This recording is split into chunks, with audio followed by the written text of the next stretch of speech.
the thing about me is in terms of creativity, the first place that I started expressing myself as an artist was through dance. And that's completely and utterly connected to music. So for me, becoming a songwriter and a singer and a performer was a perfect segue from dancing.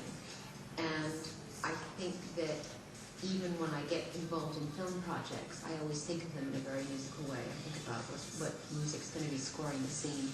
Music inspires me to write a scene.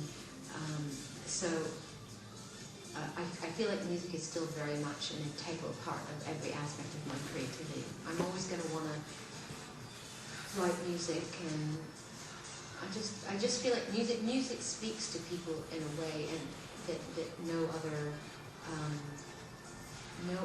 art form can, and it is, in my opinion, the most accessible art form. So, yeah, you could say it's my first love. And Justin and Timberland, it was really just a matter of, I loved their records, and after I made Confessions on a Dance Floor, I was scratching my head thinking, well, what do I want to do next? What kind of music do I want to do next?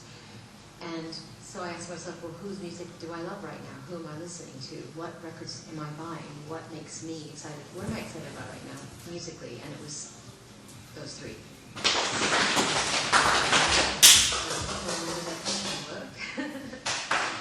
No. Well, that's where managers come in. They call other people's managers. And actually, Justin and Timberland approached me. I think Pharrell did as well. But I think they just were, at first they were just saying, like, we would love to just do one song with you, kind of thing. And I thought, well, why just do one song? Let's do the whole record together. My normal way of working, because usually I don't usually work with other artists who are also performers. Like Pharrell, he makes his own records, he goes on tour. He's a singer himself. So is Justin and Timberland. They all, they were all on tour when I was working with them.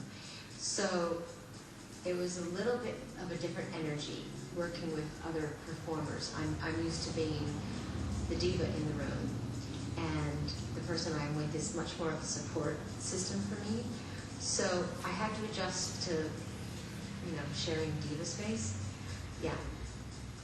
Which was fun, and sometimes there was fireworks, but it made for something interesting because everybody was very opinionated, and once you adapt to that environment, then everything goes good. It's to Save the World is, kind of the axis with which the rest of the album rotates off of, because there's a sense of urgency to it, and there's a sense of seriousness about it, but at the same time there's a sense of fun and levity. So I think you get that through the whole record. I think, if you're paying attention to what's going on in the world, and what's going on in the Middle East, what's going on with the elections, what's going on with the environment, what's going on with, there's just so much chaos and turmoil everywhere.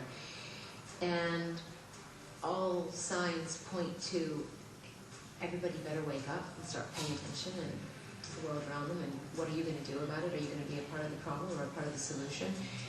But I also think people still need to be cheered on and be, we need to have fun. We can't be paralyzed with all this negative information. You need to be given a sense of hope as well. So I think that 4 Minutes to Save the World sort of, came from that idea. Could you save the world with a song? Could you make people wake up? And so it's kind of like, the answer is yes and no.